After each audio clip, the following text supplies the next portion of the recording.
Students, कल हम लोगों ने टॉपिक स्टार्ट किया था और वो था हमारे लिए साझेदारी का सामान्य परिचय।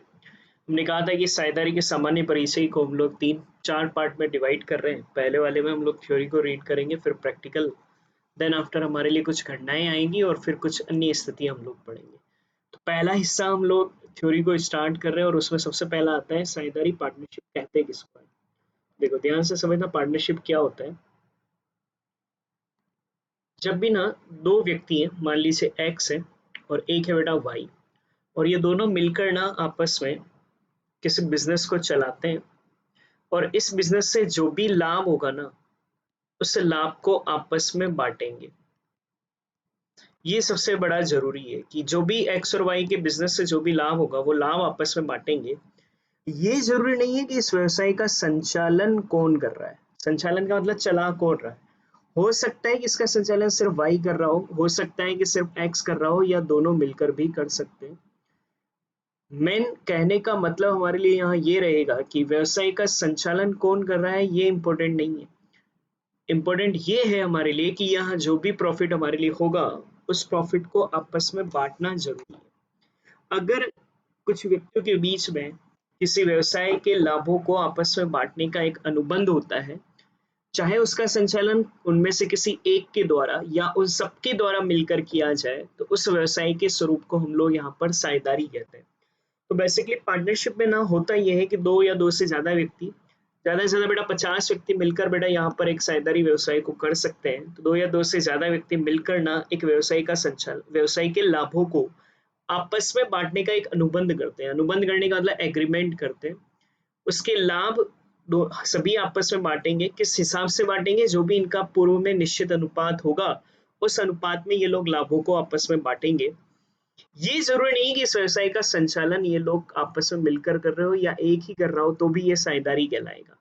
बांटना जरूरी है लाभों को, ये ध्यान रखना। जैसे एक्स ने वाई को मैनेजर रख रखा है और वाई को सैलरी देता है। वाई को लाभ में हिस्सा नहीं मिल रहा है, सैलरी मिल रहा है। यहाँ बिजनेस दोनों मिलकर चला रहे हैं, एक्स और वाई चला भले ही दोनों मिलकर रहे हैं, संचालन इशू नहीं है। इशू है कि लाभ बांटना जरूरी है, लेकिन यहाँ लाभ नहीं बांटे जा रहे हैं। यहाँ तो बेटा ना एक्स वाई को सैलरी दे रहा है, तो वाई मालिक नहीं है, वाई तो एक्स का नौकर हुआ एक तरीके से। ये साझेदारी नहीं कहलाएगा। तो साझेदारी के लिए जरूरी है बेटा कि दो व्यक्ति, दो या दो से ज्यादा व्यक्ति लाभों को आपस में बांटे। संचालन कोई जरूरी नहीं है, संचालन दोनों मिलकर भी कर सकते हैं या उनमें से कोई एक भी कर सकता है, तो उसे हम लोग साझेदारी यहाँ पर कहते हैं। जो व्यक्ति बेटा यहाँ पर शामिल होते हैं ना व्यवसाय में, उन्हें हम लोग यहाँ पर साझेदार कहते हैं। साझेदार का मतलब बेटा हम लोग उन्हें यहाँ पार्टनर कहते हैं। यहाँ व्यक्ति कौन कौन शामिल हुए हैं बेटा? एक्स एंड वाई दोनों शामिल हुए हैं, तो एक्स एंड वाई दोनों को हम लोग साझेदार पार्टनर कहेंगे। और जो व्यवसाय यहाँ किया जाएगा ना, एक्स एंड वाई का जो व्यवसाय यहाँ पर होगा, उसे हम लोग यहाँ पर ना साझेदारी फर्म कहते हैं। फर्म, पार्टनरशिप फर्म बेटा उसे कहा जाता है। तो बेटा जो व्यक्ति यहाँ शामिल होते हैं उन्हें हम लोग साझेदार कहते हैं। जो व्यवसाय ये लोग यहाँ पर करते हैं, उस व्यवसाय को हम लोग फर्म के नाम से जानते हैं। और साझेदारों की न्यूनतम संख्या, कम से कम अगर कभी क्वेश्चन पूछे तो साझेदारों की न्यूनतम संख्या बेटा हमारे लिए 2 होती है। और अगर क्वेश्चन कभी आपसे कहे कि अधिकतम संख्या बेटा हमारे लिए साझेदारों की कितनी होगी, तो साझेदारों की अधिकतम संख्या 50 हो सकती है। तो ये ध्यान रखना, साझेदारों की न्यूनतम संख्या बेटा 2 होगी, अधिकतम संख्या बेटा हमारे लिए 50 हो सकती है। तो सबसे पहला हमारे लिए यहाँ टॉपिक आता है कि सर साझेदारी का अर्थ क्या होगा। तो साझेदारी का अर्थ, मैं एक थ्योरी यहाँ लिखता चलूंगा, उन्हीं थ्योरी को आप लोगों को नोट करते चलना है। और पहले हम लोग थ्योरी कंप्लीट कर लें, उसके बाद हम लोग बेटा यहाँ पर प्रैक्टिकल शुरू करेंगे। तो साझेदारी का अर्थ अगर हम लोग यहाँ पर लिखे ना बेटा, तो भारतीय साझेदारी अधिनियम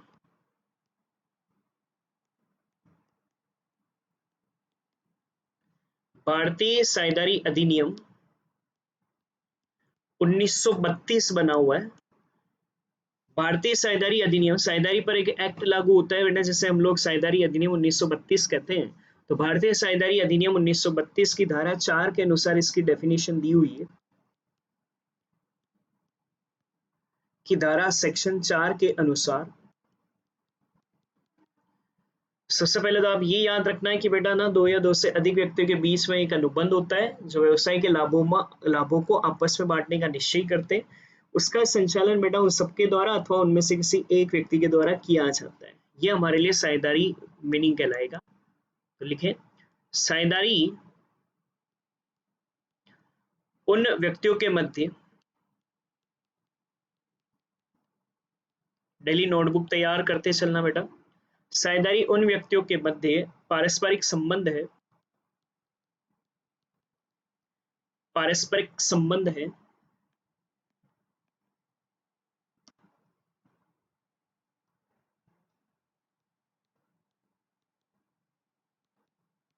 साझेदारी उन व्यक्तियों के मध्य पारस्परिक संबंध है जो किसी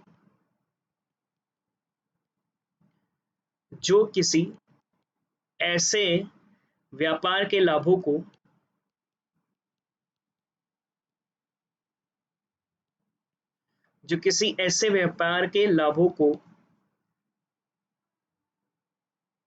परस्पर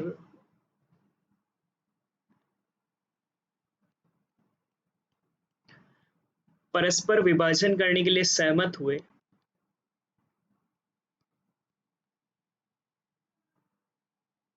जो किसी ऐसे व्यापार के लाभों को परस्पर विभाजन करने के लिए सहमत हुए,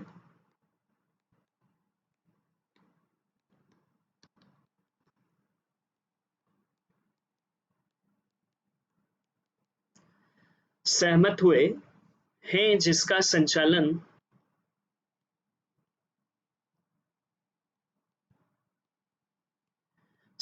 कोई भी कर सकता है, जिसका संचालन उन सबके द्वारा, मतलब सारे मिलकर भी कर सकते हैं, उन सबके द्वारा अथवा उन सभी में से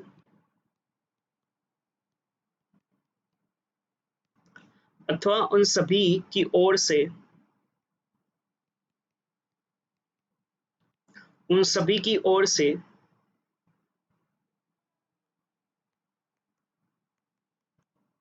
किसी एक व्यक्ति द्वारा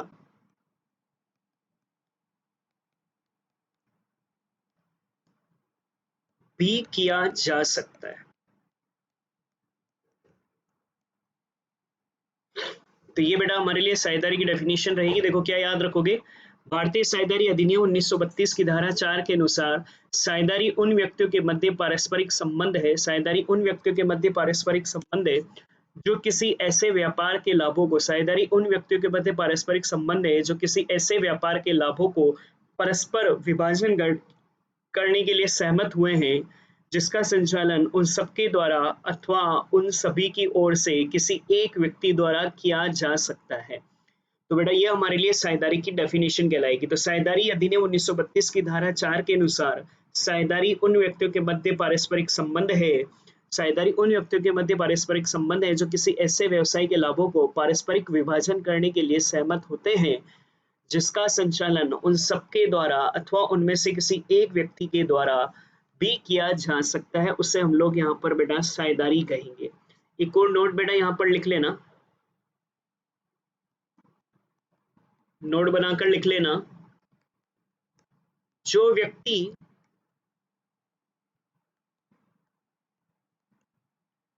साझेदारी में शामिल होते हैं,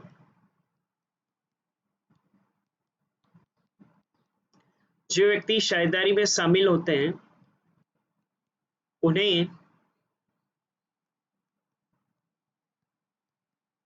साझेदार कहा जाता है, उन्हें साझेदार कहा जाता है। साझेदार का मतलब बेटा पार्टनर कहलाते हैं, पार्टनर कहा जाता है तथा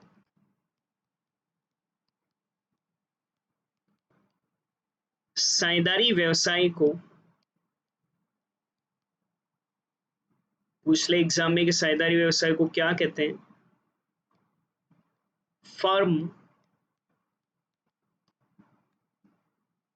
कहा जाता है। साझेदारी व्यवसाय को फर्म कहा जाता है। साथ ही में एक नोट और यहां पर लिख लें,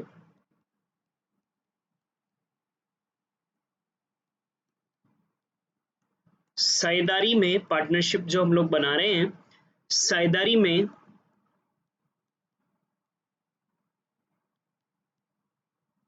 साझेदारों की न्यूनतम सदस्य संख्या, न्यूनतम सदस्य संख्या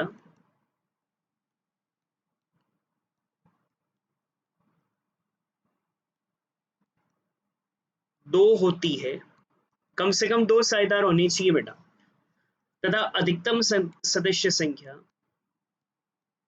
ज्यादा से ज्यादा कितने हो सकते हैं, तो सर अधिकतम सदस्य संख्या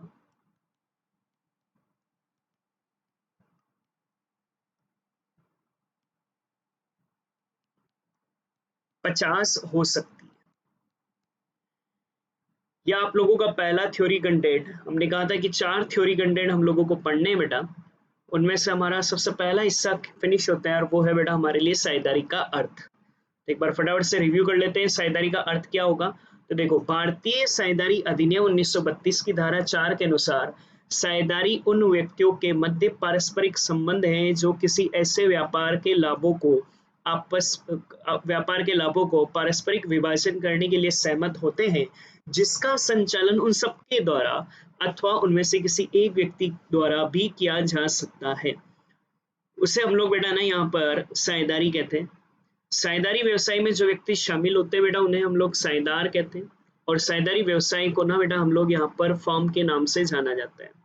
साझेदारों में न्यूनतम सदस्य संख्या बेटा हमारे लिए 2 होती है और साझेदारों की अधिकतम सदस्य संख्या बेटा हमारे लिए 50 होती है। 2 दिन की थ्योरी है सिर्फ, उसके बाद प्रैक्टिकल आ जाएगा, तो स्टेप बाय स्टेप ही हम लोग चलेंगे फर्स्ट क्लास के साथ ही, ताकि आप पूरा कोर्स बेटा सिस्टमेटिक यहाँ पर समझ पाए। तो अगला हमारे लिए यहाँ कंटेंट आता है बेटा, जिससे हम लोग यहाँ पर बोलेंगे साझेदारी की विशेषताएं।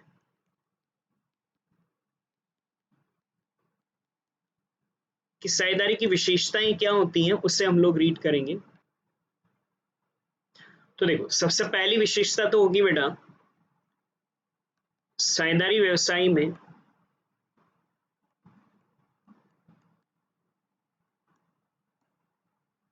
या आप इसको यूं हेड पॉइंट बनाकर लिखना चाहे ना तो यूं लिख लें ताकि आपको अच्छे से याद रह पाएगा। तो हम लोग इसको यूं लिख लेते हैं, 2 या 2 से अधिक व्यक्तियों का होना।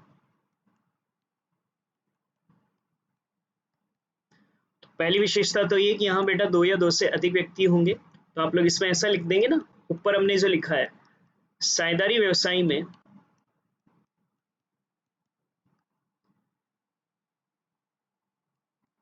साझेदारों की, वही ऊपर जो लाइन लिखी है, साझेदारों की न्यूनतम सदस्य संख्या, न्यूनतम सदस्य संख्या 2 होती है, तथा साझेदारों की अधिकतम सदस्य संख्या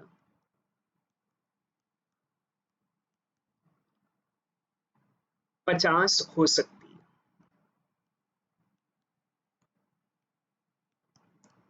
तो साझेदारों की जो न्यूनतम सदस्य संख्या होती है बेटा वो हमारे लिए 2 होती है और अधिकतम सदस्य संख्या बेटा 50 हो सकती है। ये हमारे लिए बेटा यहाँ पर पहली विशेषता बनती है, जिसको हम लोग बोल सकते हैं 2 या 2 से अधिक व्यक्तियों का होना। फिर व्यापार का संचालन, एक विशेषता। व्यापार का संचालन हम लोगों ने कहा ना बेटा कि यहाँ साझेदारी व्यवसाय में व्यापार का संचालन,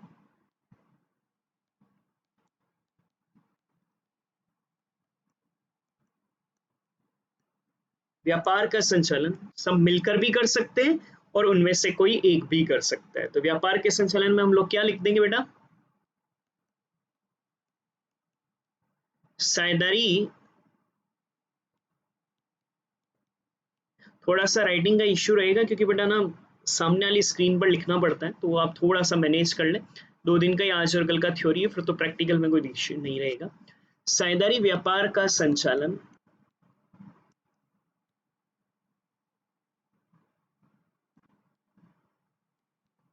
सभी साझेदारों द्वारा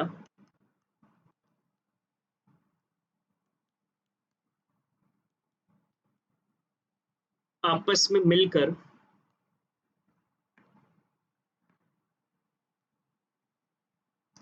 आपस में मिलकर या यूं लिखते हैं सभी साझेदारों द्वारा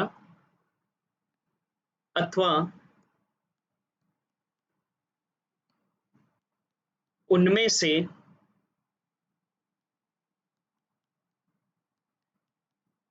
किसी एक के द्वारा,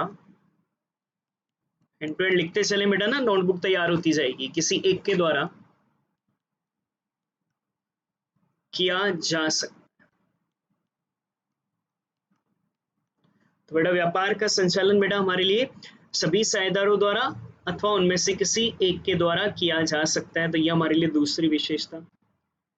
तीसरी हम लोग लिख सकते हैं ना, ये सबसे जरूरी है बेटा, लाभों का बंटवारा, लाभों का बंटवारा या विभाजन भी लिख सकते हैं, लाभों का बंटवारा भी लिख सकते हैं।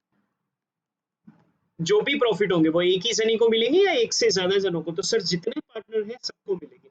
संचालन कोई भी कर सकता है, लाभ सब में बांटने जरूरी है। तो यहां हम लोग ऐसा लिखेंगे,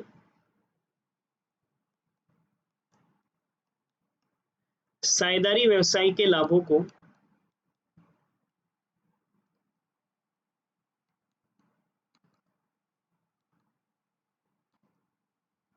सभी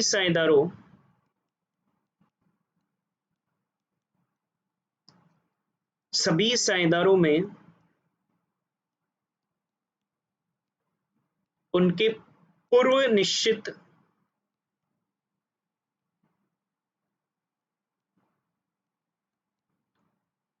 अनुपात में बांटा जाता है, या यूं लिख दें पूर्व निश्चित अनुपात में विभाजित किया जाता है, पूर्व निश्चित अनुपात में विभाजन किया जाता है।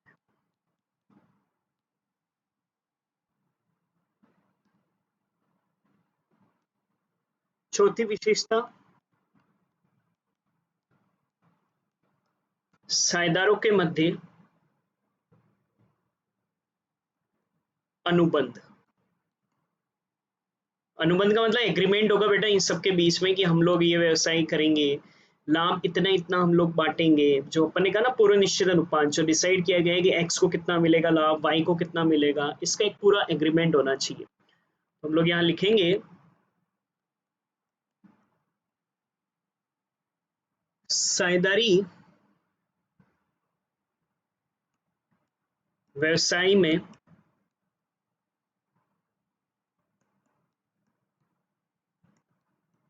सभी साझेदारों के मध्य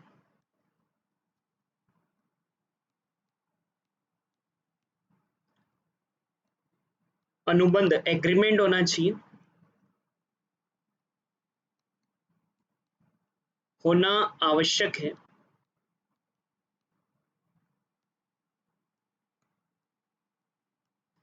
यह अनुबंध, क्वेश्चन कभी एक नंबर में पूछ ले तो ध्यान रखना, यह अनुबंध लिखित भी हो सकता है बेटा और मौखिक भी हो सकता है। यह अनुबंध लिखित या मौखिक हो सकता है। तो जो एग्रीमेंट होगा ना वो रिटर्न में भी हो सकता है और ओरल भी हो सकता है, कि हम लाभ कैसा बांटेंगे ओरली भी हम लोग डिसाइड कर सकते हैं। साथ ही में बेटा हम लोग यहाँ एक विशेषता और लिख सकते हैं, अधिनियम। साझेदारी की एक विशेषता है बेटा कि यहाँ एक अधिनियम लागू होता है। सर कौन सा अधिनियम लागू होता है? तो भारतीय साझेदारी अधिनियम 1932 लागू होता है, और भारतीय साझेदारी अधिनियम 1932 में जो प्रावधान दिए गए ना वो प्रावधान यहाँ लागू होते हैं। हाँ, परिभाषा हम लोगों को सेक्शन 4 में दी हुई थी, तो सेक्शन 4 अनुबंध के छोटे छोटे सेक्शन होते हैं, जैसे आपकी बुक में चैप्टर होते हैं ना वैसे ही सेक्शन होते हैं, तो सेक्शन 4 था जिसमें कि आप लोगों को परिभाषा दी गई थी। तो साझेदारी व्यवसाय पर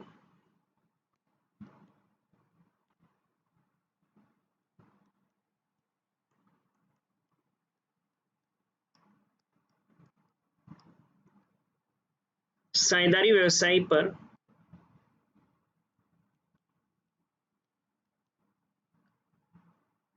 साझेदारी अधिनियम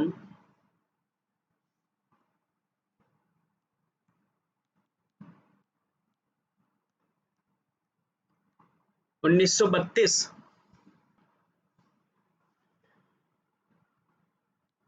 के प्रावधान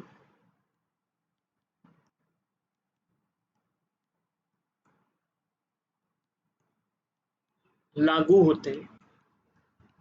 जो भी बेटा हमारे लिए इस अधिनियम के प्रावधान है वो सारे हमारे लिए साझेदारी व्यवसाय पर लागू होते हैं। और एक आखिरी चीज हम लोग ध्यान रख लें और वो होगा बेटा हमारे लिए असीमित दायित्व। सर ये असीमित दायित्व का मतलब क्या होता है कि देखो जब भी हम लोग कोई साझेदारी व्यवसाय करते हैं ना, तो मान लीजिए एक्स ने लगाए 1 लाख रुपए, वाई ने लगाए 2 लाख रुपए और एक बिजनेस शुरू किया। कल को बिजनेस डूबने वाला है और अपने को ना अपने से जो लेनदार पैसा मांगते हैं उन्हें पैसा चुकाना है। तो ऐसा नहीं कह सकता कि एक्स की दिखे मैंने तो पूंजी 1 लाख रुपए की लगानी थी तो मैं 1 लाख रुपए ही दूंगा। वाई कहते कि नहीं मैंने तो 2 लाख रुपए की पूंजी लगाई थी तो मैं 2 लाख रुपए तक का ही मेरा दायित्व है। अगर व्यवसाय को हानि होती है और हमें हमारे लेनदारों को लाइबिलिटीज को पेमेंट अगर करना हो, तो जितना भी पेमेंट बाकी है वो सारा पेमेंट एक्स और वाई अपने घर से ला कर देंगे। इसको कहते हैं अनलिमिटेड रिस्पॉन्सिबिलिटी आपकी लाइबिलिटी है। ऐसा नहीं कि आपकी लाइबिलिटी सिर्फ आपके द्वारा लगाई गई पूंजी तक है। अगर व्यवसाय बंद करना पड़े और व्यवसाय का दिवालिया हो जाए तो ऐसी स्थिति में बेटा जितना भी पैसा कम पड़ रहा है वो पैसा आप लोगों को लेकर आना पड़ेगा, जो भले ही आपके द्वारा लगाई गई पूंजी से अधिक भी हो सकता है। इस स्थिति को कहते हैं बेटा असीमित दायित्व। तो हम लोग यहाँ लिखेंगे साझेदारी व्यवसाय में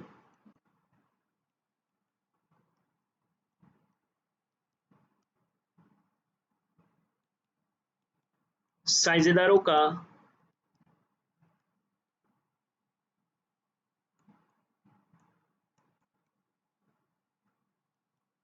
असीमित दायित्व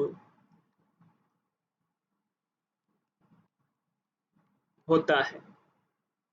ये आप लोगों की बेटा साझेदारी की विशेषताएं। 4 चीजें पढ़नी थी, मैंने 2 चीजें अभी पढ़ी हैं। एक बार फटाफट से रिव्यू कर लेते हैं बेटा अच्छे से याद करते हुए। सबसे पहले हमने कहा है कि साझेदारी का अर्थ भारतीय साझेदारी अधिनियम 1932 की धारा 4 के अनुसार साझेदारी उन व्यक्तियों के मध्य पारस्परिक संबंध हैं जो किसी ऐसे व्यापार के लाभों को परस्पर विभाजन करने के लिए सहमत होते हैं जिसका संचालन उन सबके द्वारा अथवा उनमें से किसी एक व्यक्ति के द्वारा किया जाता है। कर लेना इसको, किया जाता है कर लेना, किया जा सकता है की जगह किया जाता है। कुछ नोट ध्यान रखना है, जो व्यक्ति साझेदारी में शामिल होते हैं बेटा उन्हें हम लोग साझेदार कहते हैं और साझेदारी व्यवसाय को हम लोग फर्म कहते हैं। साझेदारों की न्यूनतम सदस्य संख्या 2 होती है और अधिकतम सदस्य संख्या बेटा हमारे लिए 50 हो सकती है। 6 विशेषताएं ध्यान रखेंगे। सबसे पहले 2 या 2 से अधिक व्यक्ति। साझेदारी व्यवसाय में बेटा न्यूनतम 2 व्यक्ति होते हैं और अधिकतम 50 हो सकते हैं। फिर व्यापार का संचालन, साझेदारी व्यापार का संचालन सभी साझेदारों द्वारा आपस में मिलकर अथवा उनमें से किसी एक के द्वारा किया जाता है। लाभों का बंटवारा, साझेदारी व्यापार के लाभों को सभी साझेदारों में उनके पूर्व निश्चित अनुपातों में बांट दिया जाता है। साझेदारों के मध्य अनुबंध, साझेदारी व्यवसाय में सभी साझेदारों के मध्य एक अनुबंध होता है जो कि लिखित या मौखिक हो सकता है। फिर होता है अधिनियम। साझेदारी व्यवसाय पर बेटा हमारे लिए भारतीय साझेदारी अधिनियम 1932 के प्रावधान, उसमें जो जो नियम दे रखे हैं वो हमारे लिए लागू होंगे, उन्हें हमें मानना पड़ता है। जैसे कि उन्होंने कह रखा है कि अधिकतम 50 जने हो सकते हैं। अगर आपके 50 से ज्यादा हो गए तो फिर वो साझेदारी नहीं कहलाएगी, वो साझेदारी टूट जाएगी। अधिनियम के अकॉर्डिंग 50 से ज्यादा नहीं हो सकते। फिर है बेटा हमारे लिए असीमित दायित्व। साझेदारों का दायित्व बेटा ना अनलिमिटेड होता है। कभी भी व्यवसाय अगर बंद करना पड़ा तो उनकी पूरी रिस्पॉन्सिबिलिटी रहेगी, जितना भी नुकसान हो रहा है, जितना भी लोगों को पैसा चुकाना है वहां तक का। इसको हम लोग बोलते हैं बेटा असीमित दायित्व। तो ये हमारे लिए विशेषताएं। वैसे अगर आपको याद आए तो सर ने कल कहा था कि आप लोगों के लिए 4 चीजें पढ़ना होगा बेटा। साझेदारी का अर्थ, साझेदारी की विशेषताएं, प्रकार और फिर साझेदारी संलेख। तो वैसे टेक्निकली अगर हम लोग देखें ना बेटा यहाँ पर, तो हमारे लिए नेक्स्ट जो स्थिति आती है वो हमारे लिए साझेदारी के प्रकार कहलाते हैं। जो हमारा नेक्स्ट स्टेप जो कंटेंट हमारे लिए बनेगा वो टेक्निकली बेटा हमारे लिए साझेदारी के प्रकार बनेगा। तो अगला हिस्सा बेटा हमारे लिए यहाँ पर जो बनता है वो बेटा ना हमारे लिए साझेदारी के प्रकार बनाएंगे कि साझेदारी कितने प्रकार की होती है। पूछ सकता है थ्योरी में कि साझेदारी के प्रकार बताएं। तो मैं ना साझेदारी के प्रकार का एक चार्ट है, वो चार्ट आज बना रहा हूँ, उसकी डिटेल से हम लोग कल लेंगे और साझेदारी संलेख को भी कल, छोटा ही पॉइंट है वो तो एक साथ लेकर कल सारी थ्योरी हम लोग फिनिश कर देंगे। तो चार्ट आप लोग अभी बना ले साझेदारी के प्रकार। तो बेटा ना साझेदारी के 4 प्रकार हमारे लिए बनते हैं। 4 प्रकार बेटा हमारे लिए बनेंगे। चार्ट बना लो। सबसे पहला होता है हमारे लिए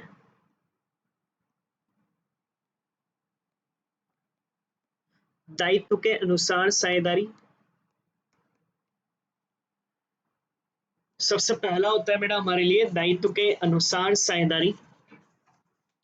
फिर होगा बेटा हमारे लिए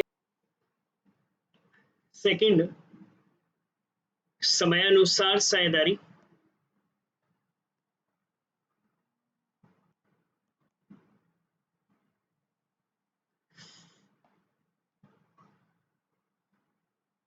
समयानुसार साझेदारी।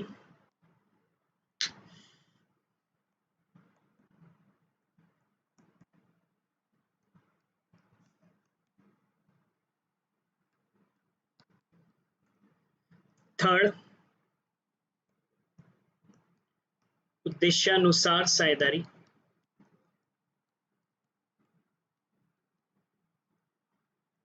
और फोर्थ वैधता के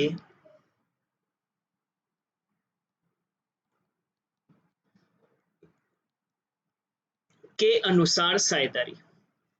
तो साझेदारी के चार प्रकार होते हैं बेटा हमारे लिए, दायित्व के अनुसार साझेदारी, समयानुसार साझेदारी, उद्देश्यानुसार साझेदारी और वैधता के अनुसार साझेदारी। जब हम लोग दायित्व के अनुसार साझेदारी पढ़ते हैं ना बेटा, तो दायित्व के अनुसार भी साझेदारी वापस से दो प्रकार की होती है। दो प्रकार की होती है दायित्व के अनुसार भी। सीमित दायित्व साझेदारी, सीमित दायित्व साझेदारी। सीमित दायित्व साझेदारी तो बेटा अगली हो जाएगी असीमित दायित्व साझेदारी। तो दायित्व के अनुसार दो तरह की साझेदारी पढ़ेंगे, सीमित दायित्व साझेदारी, असीमित दायित्व साझेदारी। समयानुसार भी बेटा हम लोग दो तरह की साझेदारी पढ़ेंगे, निश्चितकालीन साझेदारी और अनिश्चितकालीन साझेदारी।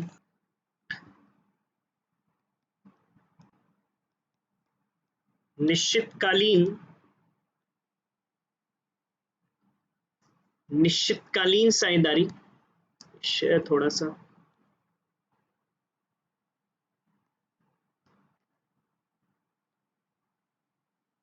निश्चितकालीन साझेदारी, अनिश्चितकालीन साझेदारी।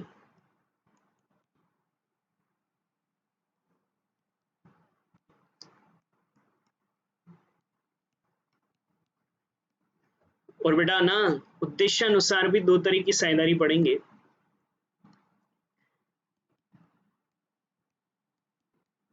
ऐच्छिक साझेदारी, ऐच्छिक साझेदारी, विशेष साझेदारी।